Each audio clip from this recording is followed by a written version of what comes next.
Państwu przyjemnej podróży.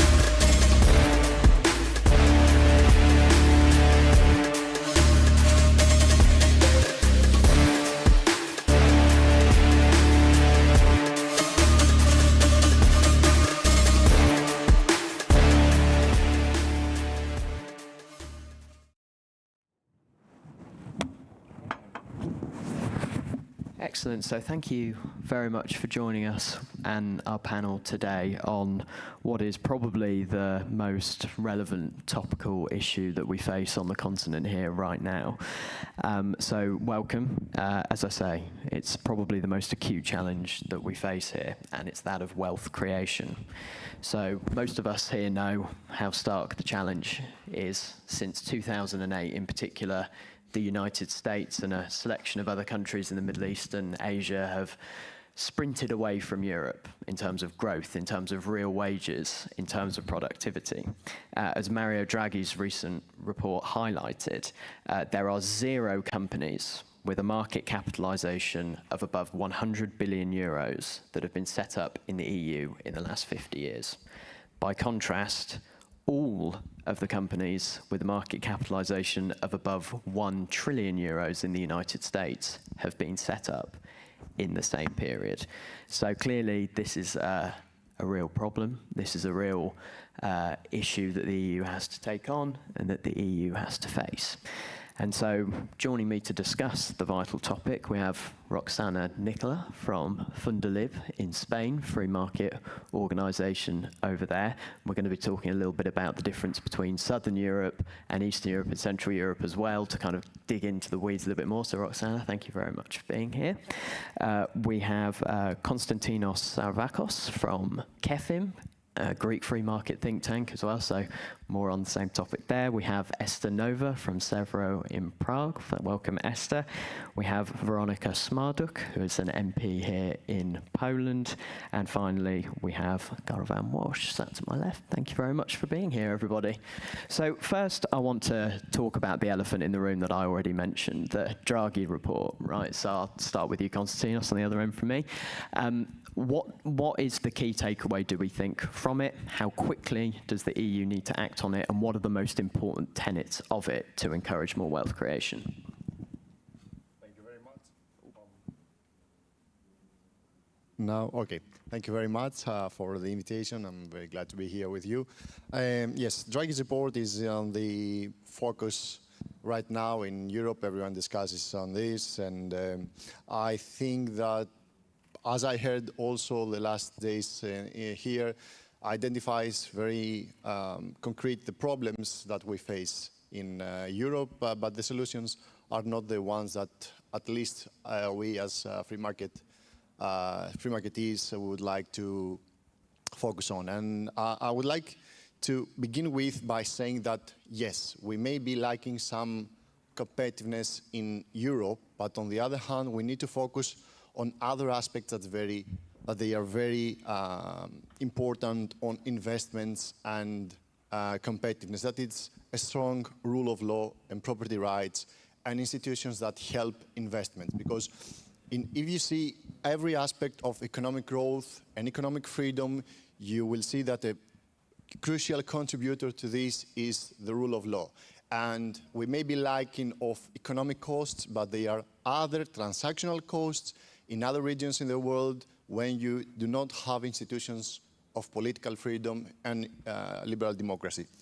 So we need to pay attention also to this, and since we are lacking of competitiveness. Now on the policies, it takes, I think that borrowing money to be more competitive, because this is something central in Draghi's report, is not a good idea. And to begin with, would you agree that it's a good idea to lend money to Greece again? Are you sure about this, that we're going to have this another time? I don't think that borrowing money is something that we can see in long term in terms of competitiveness and development in our region. What we need is incentives to create wealth creation as individuals and societies, as enterprises, and the state, who is going to manage this borrowing, this money that we will borrow, is not the right manager to do so. So I won't see how some intellectuals, some people in Brussels or in a central state would borrow this amount of money to help build competitiveness in our region, since they do not know anything about innovation and how to build an economic freedom framework. So that's the second thing I would like to say, that we also need to stop this with borrowing money, and in Southern Europe we know it very well. And the third thing is that we are living in a continent that is aging, and we should focus on two aspects that they are very crucial to be more competitive and development in the future. The first is migration. We need to open our minds and our societies to people that they are young, they are willing to come and work in our continent because of the strong rule of law and the strong institutions we have. And besides immigration, a generous reform on the pension system, as we know it, because this would be a huge capitalization of money, of investments that will come in our region and substitute the pay-as-you-go system with a more funding system that would enable the economy. That's for the beginning. Excellent. And yeah, well, I'll get on a little bit later. I know I've got quite a free market bias panel here, and while we're very keen to sort of hail the Draghi report as like, oh yes, they're finally talking about innovation and markets, etc. I know I can always rely on you, Constantinos, to say, and it doesn't go far enough. We need a little bit more of a radical approach. So Eszter, I mean, we're talking a lot about tech and innovation here, aren't we? That's one of those big differences between the US and the European Union and some of those large companies. How do things need to change on that front? Well, I would like to pick a case study on that, and this is a pretty recent one with artificial intelligence and the recent hype around it. So the hype started around less than 2 years ago, actually, so it's pretty fresh. And in that short period of time, we already have the EU AI Act. And there is a contrast between how the US and the EU is approaching regulation for artificial intelligence. And it stems partly from the different legal cultures and legal situation, obviously. Europe has a continental legal system with make rules, start working by them later approach.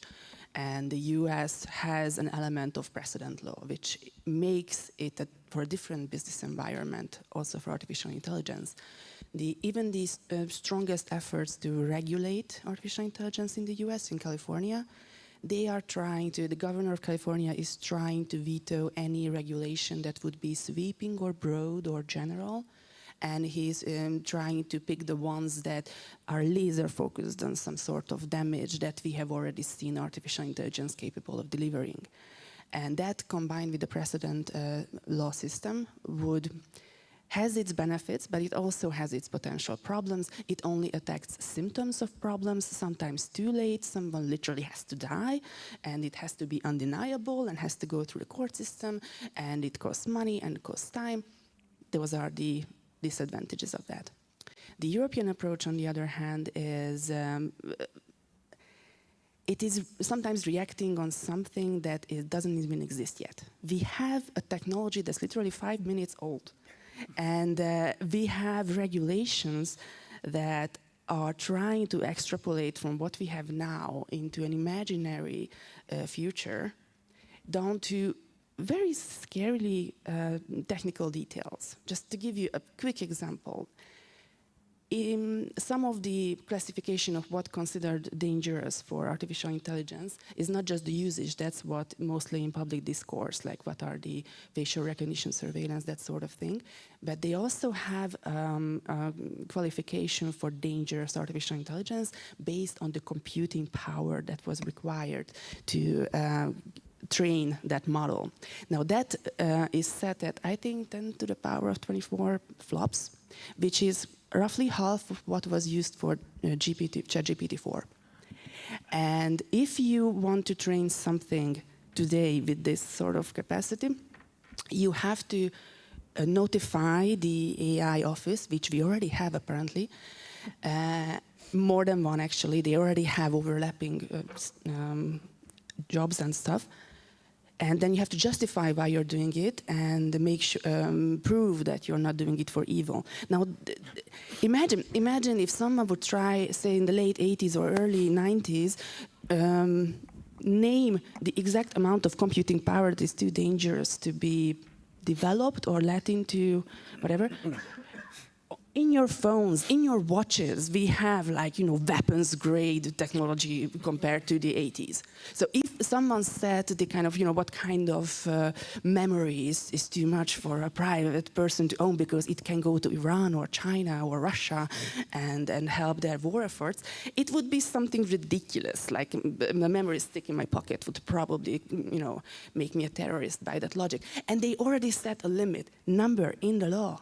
Like, it reminds me of laws that some weird reason specify that some sort of data transfer has to take place on floppy disks. And this is the only reason that in the year 2024, we still have floppy disks manufactured somewhere, because it's easier to manufacture them and, than to change the law about it. And that is just a very, very tiny thing that I wanted to point out, that we have this classic regulatory problem. They don't know what they are dealing with. And it's also highly influenced by people who are terrified of this superintelligence coming that will, destroy humanity. This is a philosophical circle that is very influential in this thing. It was very influential in Stanford and Silicon Valley and OpenAI is a long story. We don't have time to go into that. But this vision has nothing to do with the reality on the ground at the moment. So the text generator that we are hyping, the image generator that we are hyping, they are not going to destroy anything apart from, public discourse, which is bad. It is bad. Don't get me wrong. But they are not going to, try to fix climate change and accidentally wipe out Africa. And this is the thing they are afraid of. So this is why it's partly very punitive, and it doesn't really encourage any company to set sail in Europe. And then not surprisingly, Mistral, the French AI champion, is trying desperately to kind of change this situation. But oftentimes, these people are not invited to regulatory panels. And if you've seen those things in the US Congress, when 5 minutes after the ChatGPT went viral, they went to US Congress and with tech bro eyes without blinking, he's saying our brainchild is so powerful, it can destroy the world. No, that was not for your ears. That was not for the regulators' ears. That was for investors' ears. Our product is so powerful. That was the message. And they got it. If you look at the hype around it, that it's partly financial and commercial, it will deflate at some point, and we will still have regulation about the 10 to the power of 24 flops of computing capacity in Europe. Well, I mean, yeah, it's a pretty depressing state of affairs. Roxana, we've got a lot of strong terms there from Eszter. We've got nothing to do with the reality on the ground. They don't know what they're doing. This could destroy public discourse. Do you agree with that assessment generally on the EU's regulatory approach to tech, but also to more broadly? We're talking about this across different sectors, across different policy areas, right? Yeah, I mean, Eszter has a very important point here. It seems like in the European Union, we kind of like to over-regulate for the sake of regulation. And it's like in Brussels, in the bubble Brussels, people think that we need to prevent anything, so that we need to get ahead and start regulating, and because maybe someday it's going to happen something. But this goes against wealth creation and against economic growth because it paralyzes any activities of the citizens, whether they want to start a business, they want to go and move forward with another different job, because then we have a very rigid market, especially in the southern part of Europe, like it happens in Spain. We have the highest unemployment rate, especially in young people. And why is that? Because you have a very rigid labor market with a lot of regulation, a lot of red tape that ultimately harms the middle class and the lower income class.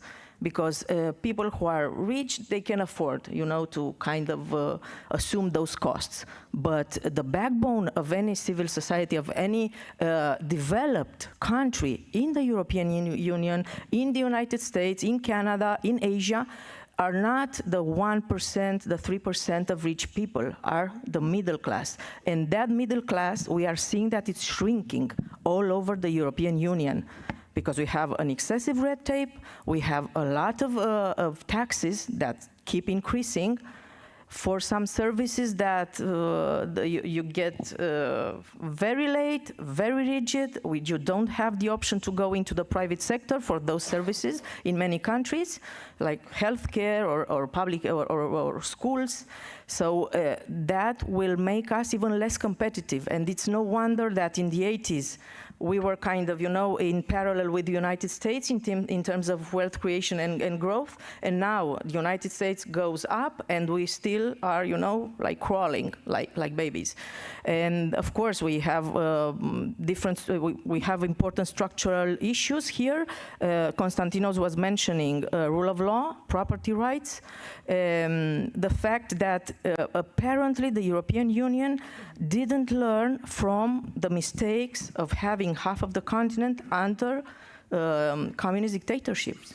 So if a model where the state ran everything and, you know, everything was state-owned and you were like the state 100% dependent didn't work, and it was a mess and we were very poor, all the people except of the few elites in the Communist Party, then why a model that they seem to be going towards where the state doesn't nationalize all your, you know, means of production, but tells you and conditions you how to use those means of productions through bad incentives, subsidies, red tape, taxation, are going to work? And they're not working. So let's face it. I mean, we have to tell the public, the citizens, that this model is a failure. So we need, of course, we need some regulations, but sound, common sense, simple regulations that ensure property rights and rule of law. That's it. This is the recipe for success. And OECD reports showed it. The World Trade Organization shows it every year, that countries who actually embrace more free market recipes, rule of law, and lower taxes are the ones that go up ahead in wealth creation. And the ones that got stuck with a lot of red tape and low and high taxes, they are at the bottom of the development. So it's not about you are free marketeer more or you are more social democrat, more pro-welfare. The best welfare a civil society has, it's the one that individuals have prosperity. Because the individual citizens know what's best for them and what is working and what is not working. Not the people in the bubbles in our parliament, in Brussels and so on. They are completely, I mean, even the fact that we are talking about the bubble in Brussels means that they are completely detached of the street, of the reality of people. So this is a little bit what we are up against, but fortunately I would like to leave that with an optimistic also comment. I was going to say, it's very rare I'm on a panel where I feel like the optimist. No, so I was hoping someone might. I'm more of a problem solver than, you know, so I tend to look at the problems, but also I would like to find solutions with that. So because we have all this hype of new technologies, we have globalization. Yesterday we discussed that in some of the panels. I think we are on a good track to kind of overcome those barriers that we have in Europe. So the fact that we are having these freedom games here and every year becomes a bigger event and we have a lot of public stakeholders with us to listen to this and to be connected to the reality of the street, this is something very important to move forward in a more positive path for our wealth creation. Excellent. Thank you very much, Roxana. Weronika, Roxana mentioned the importance of economic freedom and rule of law. And I think in the last few days, the 2024 Economic Freedom of the World report came out, and it continues to show the trajectory we've seen over the last 10 years. Countries in Western, Central, Southern Europe are on the way down, but countries in Eastern Europe, including indeed Poland, have been on the way up. And we're sat here in a rare European growth success story. So, I mean, what can the entire continent be learning from countries like Poland, like the Baltic countries, for freeing their markets and unleashing growth? Dziękuję bardzo. Znaczy, ja może tak Thank you very much indeed. In respect of red tape and EU law that is so disturbing to everybody, it doesn't have to be actually the EU law, but rather how we implement it in individual states. And yesterday, during panels, the law that regards ecology or product certification, it's different in every state, even though we have one single EU directive, and every state would implement the directive differently. Taxation, well, that's individual for every EU state, so that it has nothing to do with the European Union. However, we are starting to see in the EU that individuals who are anti-union, against the European Union, have more and more Euro MPs. I need to concur with the other speakers that Brussels or politicians in a country, well, we live in a bubble. We should, once all elections are over, at this very moment, 2/3 of the Union has had elections. Once that settles down, we should sit and start thinking, what is wrong about the Union? What's going wrong? The Draghi's report is good. It shows the problems, presents some issues, but there is no one single solution that would go to every country. In the EU, every state has different cultures, different nations, different habits. So it's impossible to introduce the same thing to all the states at the very same moment. What matters for economic growth is the lasting and reliable institutions that sort of protects the property law and keep the agreement.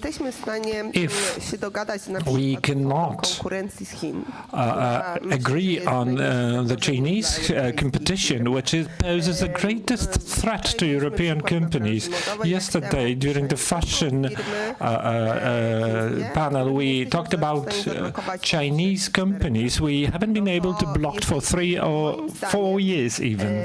So in my opinion, if not everything works perfect, we should pick up such aspects that are vital for every European state and which are critical for improving competitiveness and innovations of European companies. In my opinion, this is one of the most important things, and fighting against Asian competitors should be our top priority. Another pivotal. Bo jaki jest w tym problem? Jeżeli my musimy stosować się do pewnych praw, które my sami sobie wymyśliliśmy i one są słuszne, bo jakby ta idea Unii Europejskiej jest słuszna, Unia Europejska jest słuszna, wolny rynek jest słuszny, na przykład jakby walka znaczy ten zielony ład, czy bardziej ekologiczne podejście jest bardzo słuszne, ale jeżeli my wymagamy od państw Unii Europejskiej, żeby stosowały standardy certyfikacji pewnych produktów, a konkurencja z Chin nie stosuje się do naszego prawa, a w dalszym ciągu może to funkcjonować. To znaczy, że prawo nie działa. To znaczy, że nie jesteśmy w stanie egzekwować prawo. I tak naprawdę my sami utrzymujemy stopowanie, znaczy utrzymujemy nasze firmy w sensie na przegranej pozycji w porównaniu z konkurentami z Azji, którzy nie dorzucają się do naszego budżetu, a nie muszą się stosować do naszego prawa. No to coś tutaj nie gra. I sam fakt, jeżeli my chcemy szybko podejmować decyzje, to nie jesteśmy w stanie podejmować decyzji w każdym aspekcie Unii Europejskiej, w każdym aspekcie naszego życia. I moim zdaniem podstawą Unii Europejskiej zawsze był wolny rynek. I my powinniśmy się skupić na tych aspektach, które po prostu chronią nasze firmy. I w zakresie na przykład nowych technologii czy sztucznej inteligencji, to można popatrzeć, że Stany Zjednoczone czy Chiny ładują sobie kapitał w swoje firmy i no, dzięki temu ich konkurencyjność się wzmacnia i oni sobie ładują w jakikolwiek element chcą. I my powinniśmy wybrać właśnie na bazie kompromisu, że dobra, my jakby każdy kraj nie jest w stanie wrzucić takiego kapitału do nowych technologii czy do sztucznej inteligencji jak Chiny czy Stany Zjednoczone, to dobra, wybierzmy 3 aspekty, na przykład sztuczną inteligencję, zrzućmy się na to i zadbajmy o to, żeby po prostu te aspekty powstawały w Unii Europejskiej. I moim zdaniem właśnie czeka nas troszkę przemodelowanie tego funkcjonowania i zapytanie po prostu państw członkowskich Unii Europejskiej, co jest dla nas priorytetem i skupmy się na tych aspektach, na którym faktycznie możemy osiągnąć kompromis wśród wszystkich państw Unii Europejskiej. Yeah, thank you very much. Bardzo dziękuję. Bardzo ciekawe. Of the dynamics between the US, Europe, but also China, which is a very important part of this conversation that we'll come back onto, I think, in a minute. Garvan, you're going to give us a bit of optimism, aren't you? You're going to tell us it's not all that bad and that there are solutions to this soon, right? Well, let me start by saying, first of all, I live in Brussels. Second of all, I'm in the middle of a fundraising round for my AI tech startup that is working on actually improving the public discourse. And that will give that process has actually been an interesting learning experience for a number of ways that I'll come back to in a minute. But first, I'd like to say a couple of things about the Draghi report. And Constantinos was absolutely right that Draghi said certain things in the report, and then a bunch of policies come out that don't seem to bear any relation to the economic analysis in the report.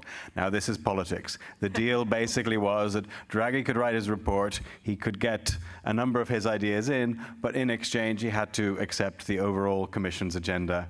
He had a team of 20 Commission officials working for him, and that's the process. Nevertheless, there are 2 very important things that come out of his analysis. He identifies productivity as the central question. I can't remember which of the great economists said that productivity is, in the long run, not just very important, it is the only thing.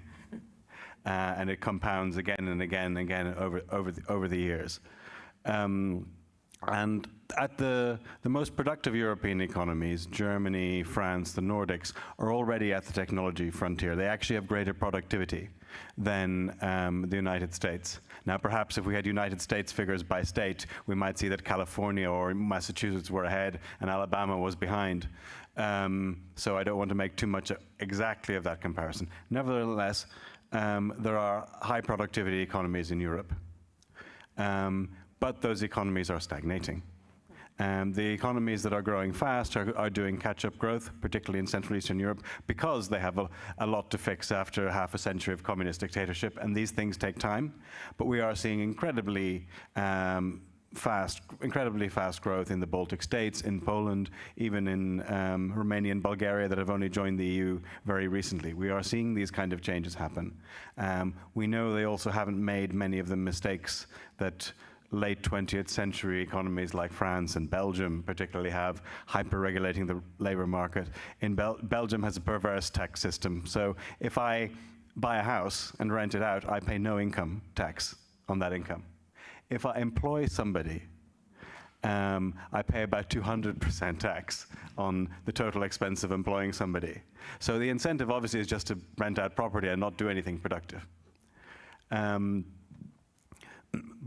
first of all, as the catch-up growth is happening, that's great, but what do we do to speed catch-up growth up in Central and Eastern Europe? And what do we do to try and get growth in the mature economies growing faster? Italy is a particular problem. Italy is only at 86% of US productivity. It's the only major European economy where productivity has actually gone down in the last 10 or 15 years. Neither of the sides of the Italian political spectrum seem to be putting any effort into fixing this. They're taking public money and they're spending it, but neither the Fratelli d'Italia government nor the Partito Democratico opposition have any serious economic program for changing Italy's economic problems, which are mostly stagnation, a patronage-based economy, the inability to scale businesses beyond the level of trust that is possible in that patronage-based economy with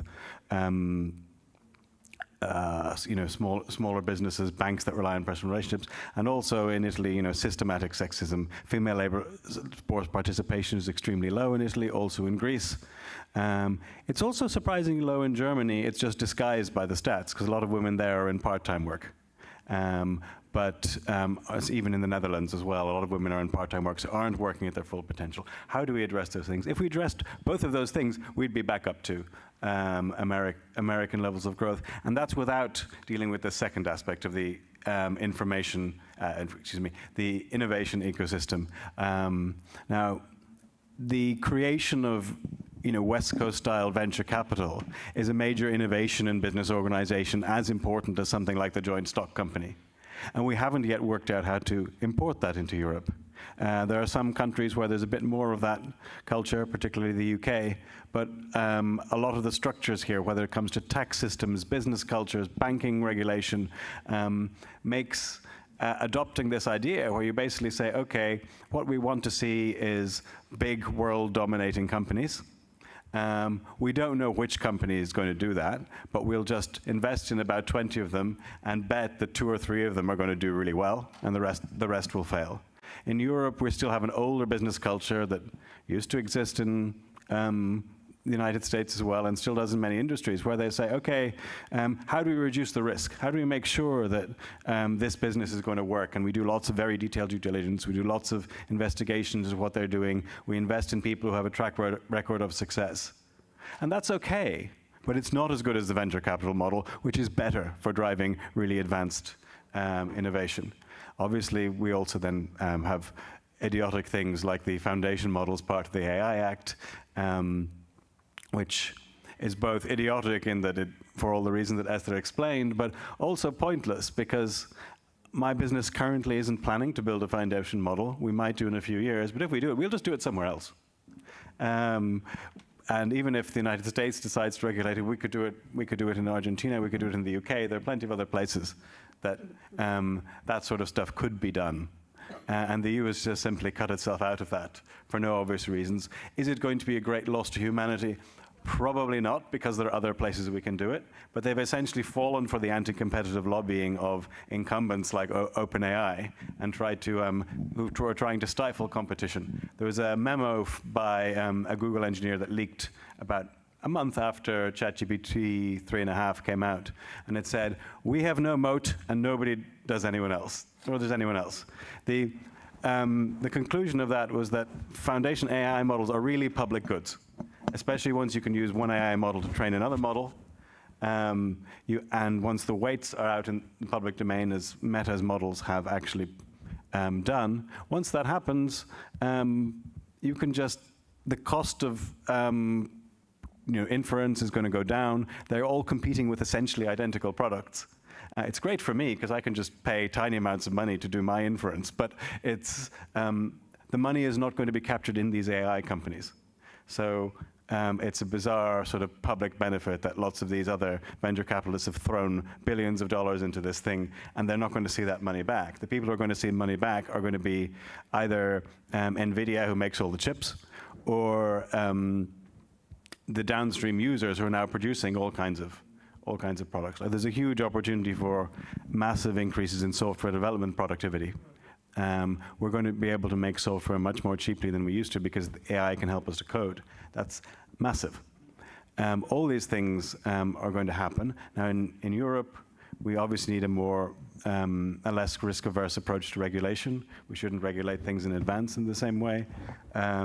We need to complete the single market. We need to do a capital markets union, and that Draghi is absolutely right. And this will lower the cost of capital. We also need a bit of a mindset shift, though. If you go to America and say, "Hey, I've got this business," people generally say, "Well done, go for it, good luck. My friend is a venture capitalist. Are you interested in getting some investment?" If you do it over here, people say, "Why hasn't that been tried before?" Yeah. And then you say, "Well, it hasn't because this." Well, if it hasn't been tried before, then it mustn't be any good. Which, of course, is an argument against any kind of innovation in any subject. So we need to understand that this also affects the market capitalization question. Americans just value companies more positively than European ones. So if I have to choose between US venture capitalist that offers me a valuation of, let's say, for the sake of argument, 10 million, and a European one that says my company's worth 6 million, what am I going to do? The American will therefore take less equity. I will have more money left, purely because of this kind of psychological difference. That's one of the reasons companies go to the US. And they go in a sort of legal sense. They don't necessarily physically go. They don't necessarily live in the United States. But the Delaware form of corporate governance is very good for startups. Some European companies have equivalents. I'm actually going to have to leave Belgium because of this fundraising, because Belgium taxes stock options on grant, which means I could end up having a 10 million or 20 million euro tax bill before my company's made any money. Surprise, surprise, there aren't very many tech startups in Belgium.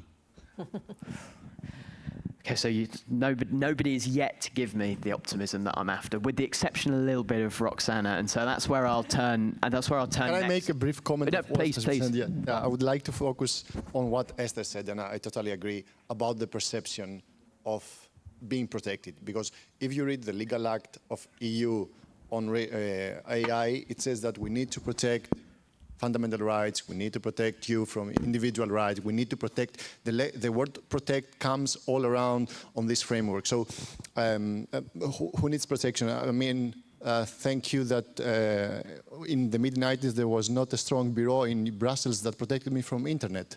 Right, so yeah, we ended up in this situation because of this lack of protection. So this perception of someone needs to act proactively, as you said, in order to say, oh, we have covered this in advance, and this is a very top-down approach that we need to act in order to protect you and your lives from what is going to happen. And we see that people in China that are protected from the internet, they just use VPN. So yeah, where this go? Right, yeah, go on, Eszter.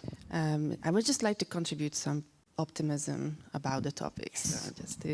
There is one good thing that I found in the AI Act. It has nothing to do with AI per se. It's just accidentally. I think the codification talent that was used for this thing must have come straight from GDPR. Because on some level, it reads like the extension or application of GDPR. If you look at how they are trying to protect privacy and that sort of thing. Whether it's possible or not, it's a good thing that at least somebody can see that, because we are still in a fancy version of algorithms and big data. And it's just with machine learning this time, because we couldn't get it right the first time.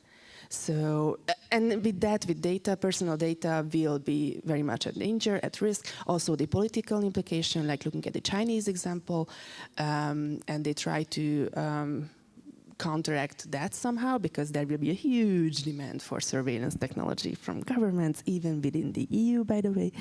And I think that's a good thing. That's positive. I don't know if it's enforceable. GDPR has major problems in enforceability. You can shoot at anything and nothing, whatever you want.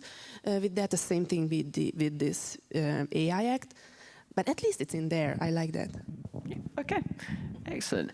I want to turn to a very important point next, just about the mechanics of change here, right? So it's very easy to talk about the EU, the Brussels, you know, the initiatives of Brussels, and they are clearly very important, profoundly damaging. But we also have 27 member states in the EU and many more states that aren't members of the EU.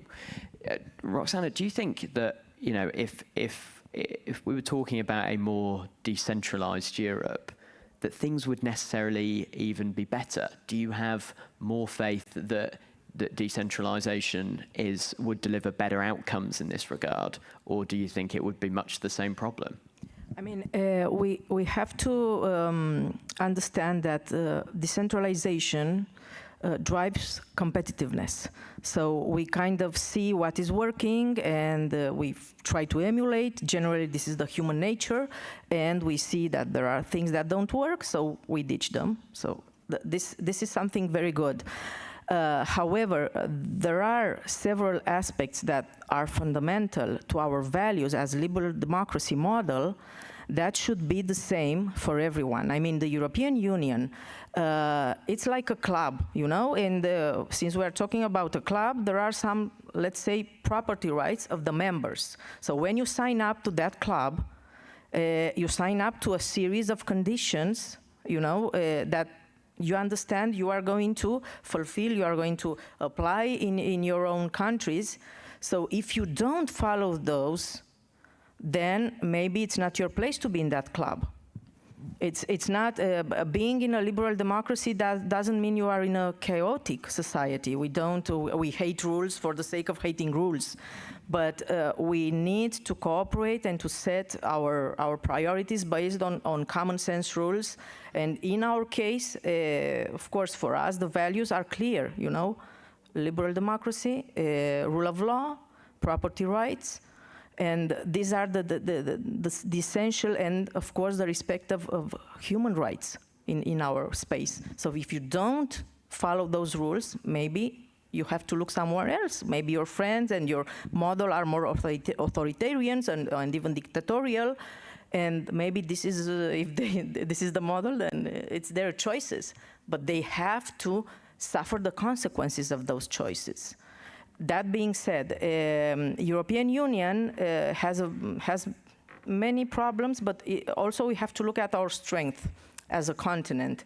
And the fact that we have still some countries in the outside European Union who would like to be part of our club, this is a very positive aspect of the values that the European Union, especially when it started as a project, meant for people when thinking about the European Union. And it saddens me to see that now people, when think of the European Union and talk to Spaniards, to French people, to Dutch, wherever, they are no longer associating the European Union with those important benefits: free trade, free circulation of goods, of individuals, of capital, because those were the values that inspired in the first place the model. And those values bring peace, bring prosperity on our continent, because our continent was devastated by 2 world wars.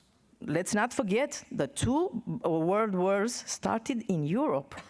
So we have to think that, and we have to go back in history and teach the new generation about this, so they can actually understand the importance of having a European Union.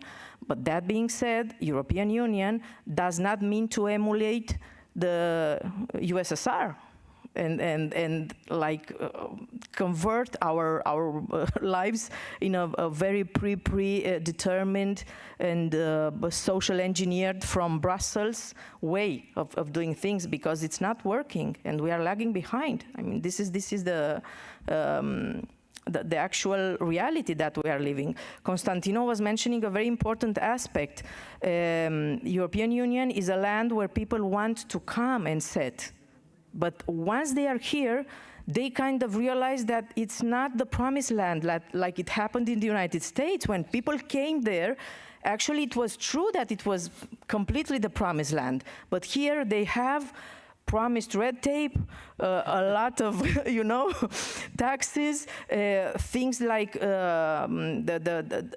I agree with Draghi that we must, go to a union of banking, but what does that mean? It means that we want tax harmonization because we know that this is not a very good thing. It's like more harmonization with H, not without H for the taxpayers.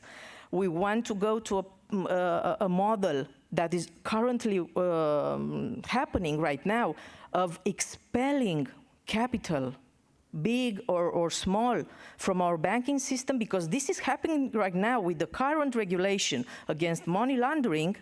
The Russian money somehow reaches pockets of extremists all around Europe, but normal people, normal immigrants coming from third-party countries or from European Union countries outside of Eurozone are meeting with a hell red tape when trying to open a normal bank account, and not to mention the saving bank account, so they can bring their capital from their original countries.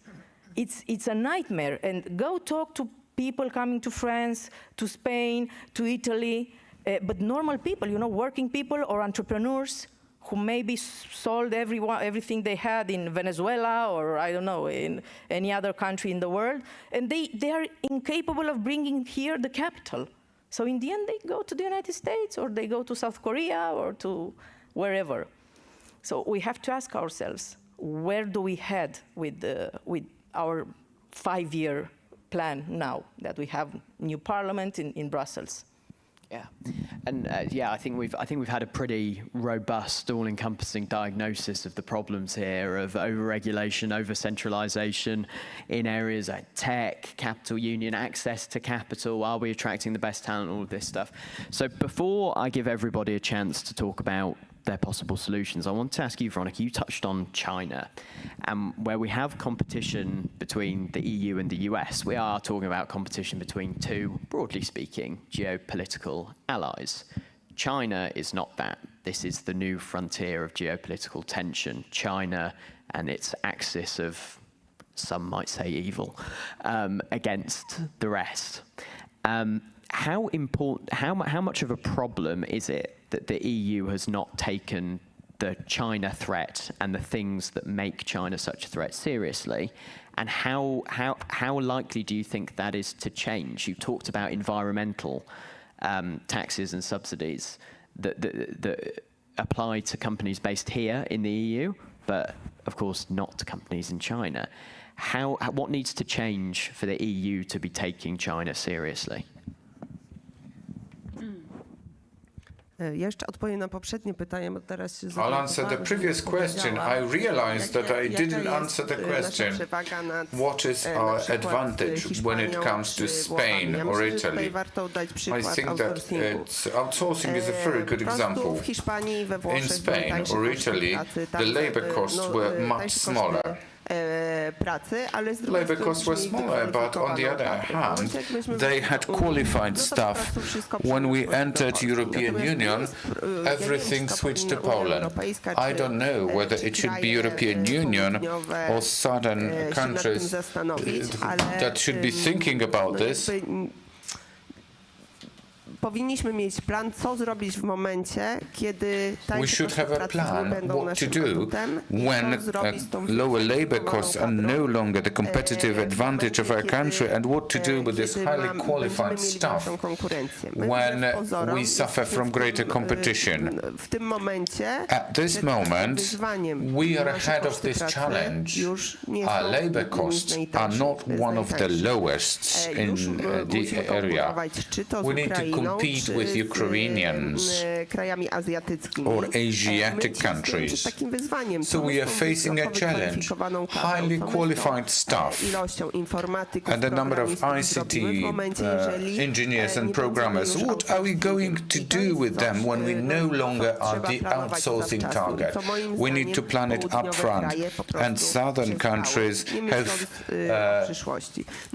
lost their chance without thinking about future. And the other very important aspect in Poland our economy is pretty much independent of politics.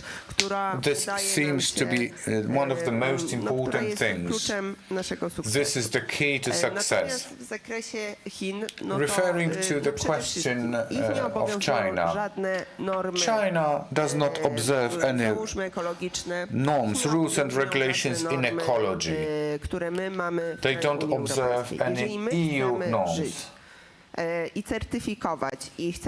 you want to live in this country, certify things to increase quality, to make products more ecological, we need to require this from people who sell in our market. And the other very important thing, China is a big threat, but remember, it's a big market too. So it is worth thinking how to make the most of this fact. What aspects should we utilize? We can't compete with China when it comes to price, but we can compete with quality and with the fact that our products are much more ecological. If we set laws, rules and regulations in the European Union, these rules are also applicable to companies that enter our market. So, for example, Temu, Shane, and other platforms appear here. So we have to have the possibility of lower execution to our competitors. They can say, okay, we aren't going to enter the European Union market, but I think this is the basic thing. I mean, swift and efficient execution of laws and rules and regulations. This is a huge challenge, and I'm unable to give you the solution. And on top of that, it needs to be a compromise of all member states, which is hugely difficult. And that's it from me, I think. Excellent. Thank you very much. And so I'll start with you, Garvan, because I didn't give you an opportunity to chime in there. But onto the solution side of things. So, Weronika, you already mentioned cooperation between EU member states. I mean, and compromise, and that in itself is already sounding a bit of a challenge. But, Garvan, you've spoken about some of these issues. You're talking about productivity. You're talking about perverse taxation. You're talking about over-regulation of cutting-edge technologies. How do we solve this? Now, besides the, well, stop over-regulating technologies, make taxes less perverse, etc., what are the tangible steps that people like us, that people within European politics can take to start changing things now for the better, even if they're not the whole way? How can we start making at the very least a bit of progress? Okay, so I'm going to talk about solutions, but I will, I'm afraid, frame them as responses to particular problems. Fantastic. But, so what's the best way to reduce your country's economic growth? Elect a populist. There's a recent thing out from the National Bureau of Economic Research in Washington that says there's a 1% fall in GDP growth for every, 1% fall in GDP for every year of populist government. So after 20 years of populist government, your economy is a fifth smaller than it otherwise would have been. So stronger protections for the rule of law. Ensure that governments like Hungary's don't start extorting private businesses. But don't continue to extort private businesses. Shake them down because they can't get EU funds anymore. Get the government out of those kind of commercial activities. Secondly, the other thing that's an important, result from research is that the value in almost every economic value chain is at the two ends: design and sales. Manufacturing is something that is essentially done by robots and low-wage workers in the middle. And I think we're making a big mistake when we're talking about reindustrializing Europe, with the possible exception of things like the defense sector, where there are national security reasons for doing stuff ourselves and having things like a steel industry to build tanks. But with the exception of that, we really should be focusing on increasing our efforts in where the value is. So in design, in sales, in those ends of the chain. We're never going to be an industrial powerhouse again because we're too rich. You can't make a living bashing pieces of metal together in an industrial assembly line to the standard that Europeans want. We have to do other things. The third thing is about misallocation of labor.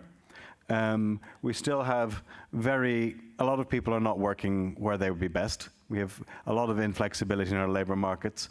We have one study of, this was just a multinational companies and women in different roles in those companies. And they said that if the women in these companies were actually doing the job that they're qualified for to the extent that men in those companies were doing that job for, that's also, the men aren't perfectly allocated either, but if we just equalize that, output would go up by 1/3.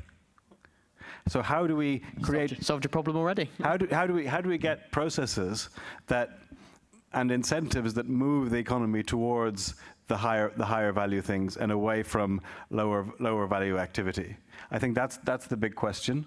The answers will probably be a little bit different in different countries, but we have a lot of these sort of structural embedded inefficiencies that we need to remove, and we need to think in new ways about removing them, because the inefficiencies are not quite the same efficiencies, except in Belgium, where they don't modernize the labor market at all, but they're not quite the same inefficiencies as were there in the 1980s.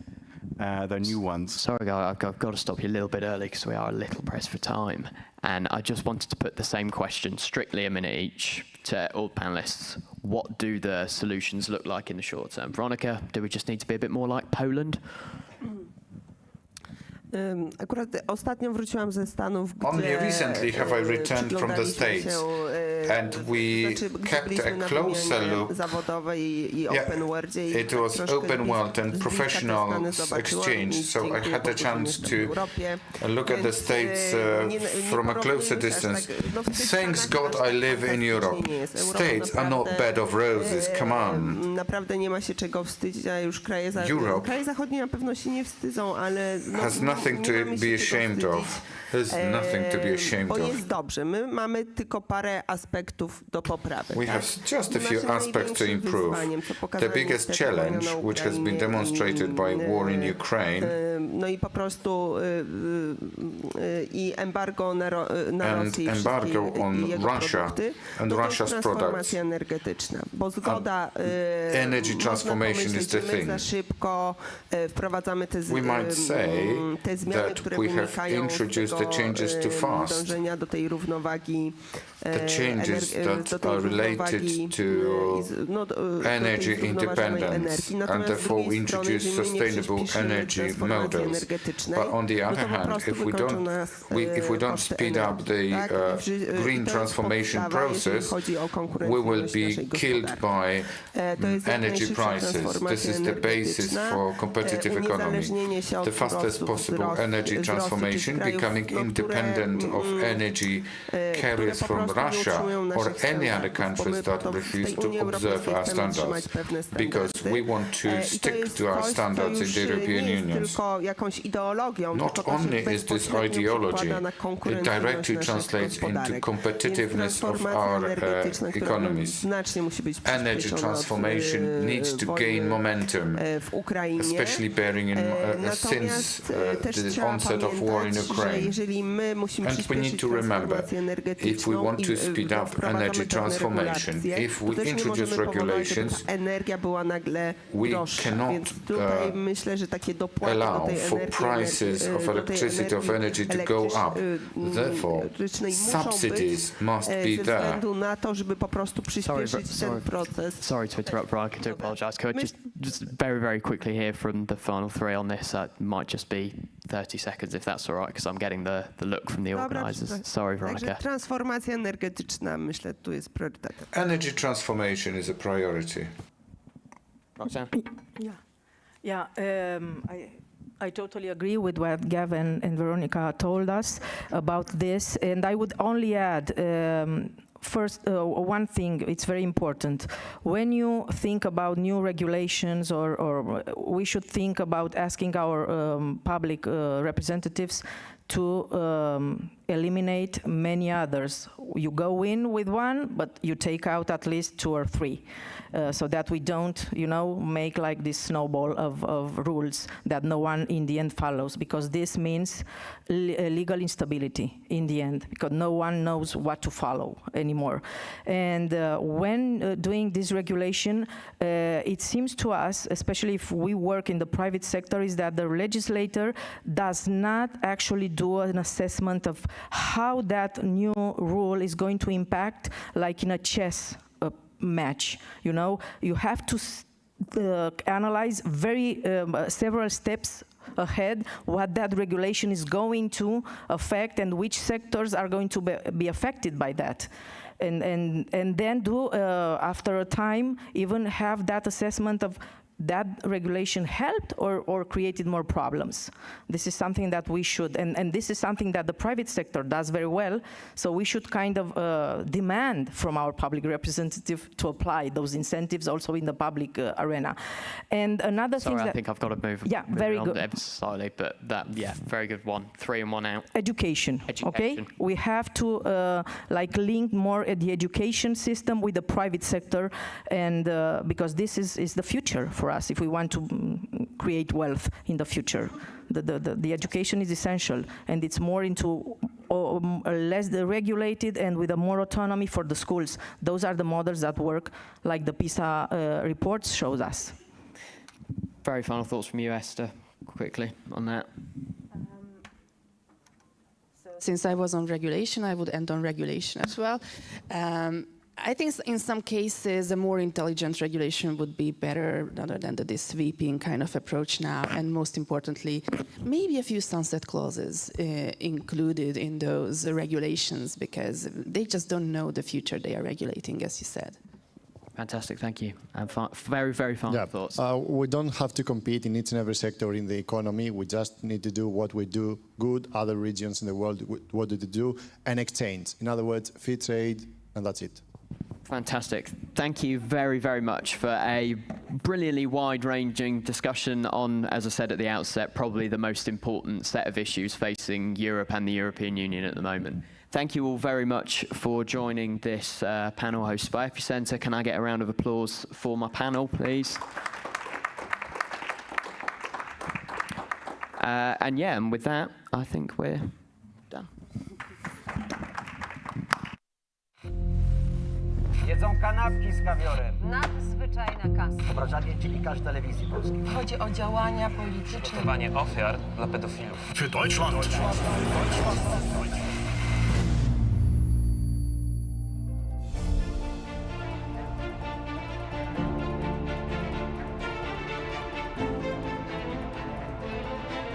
TVP Info. Włącz się na nowo. Radość, nadzieja, życie, wyzwanie, pasja, pamięć, zaufanie, pokój, jedność. Słowa tworzą świat. Polskie Radio. Źródło wiarygodnych informacji. Plany biznesowe powstają z marzeń. Dlatego nie ma 2 takich samych firm. Jedni chcą działać na całym świecie. Innym cały świat mieści się w dłoni. Sukces biznesu to nie tylko jego wielkość, ale też szczęście, jakie przynosi ludziom. PKO Bank Polski. Uwielbiam szycie w sieci. Wczoraj podszyłem się pod wnuczka, wieczorem uszyłem intrygę na apce randkowej, a dziś planuję grubymi nićmi szyte oszustwo z promocją. Tak się szyje. Na oszustów są sposoby. Zapoznaj się z poradami ekspertów na niedajsiepodszyć.pl.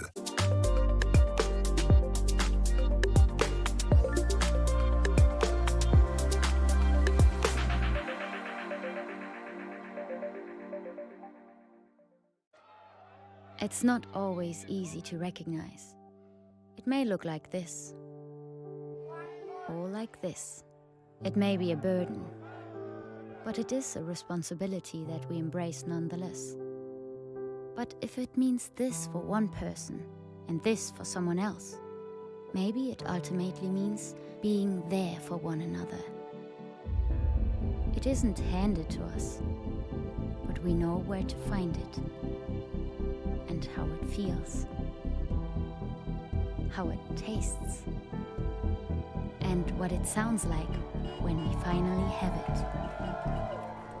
It means different things to different people, but for many, it means everything. And if we all fight for it, it will eventually bring us together.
Polskie Radio.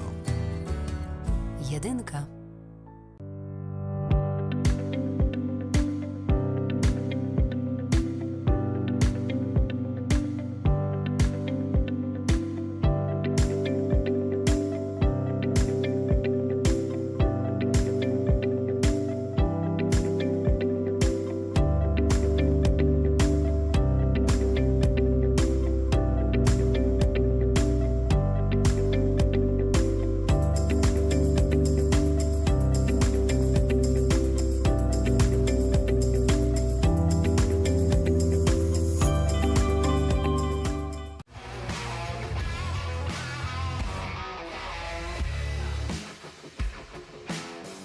Rodzina spółek Pelion to 12 000 osób pracujących w ponad 300 spółkach w Polsce, Szwecji, Wielkiej Brytanii i na Litwie. Jesteśmy liderem w branży ochrony zdrowia. Od 1990 roku dbamy o długość i jakość życia. Pracować z nami możesz w jednym z 7 obszarów.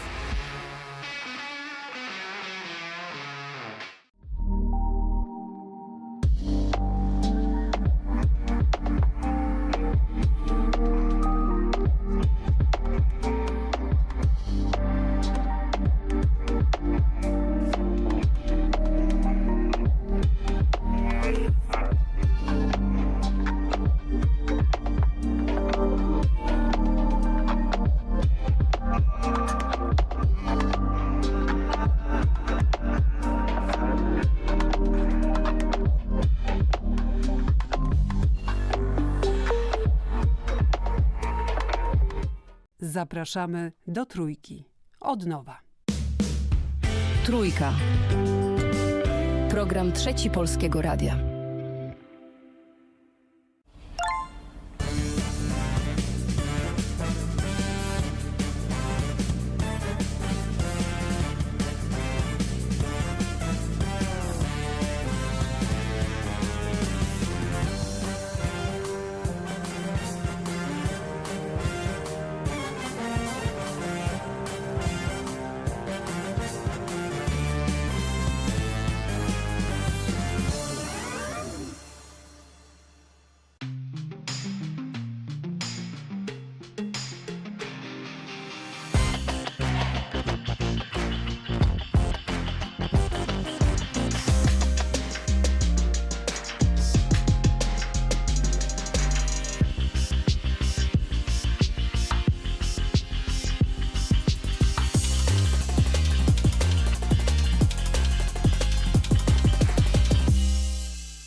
Czy wytrzymasz klockowe tortury ze stoickim spokojem?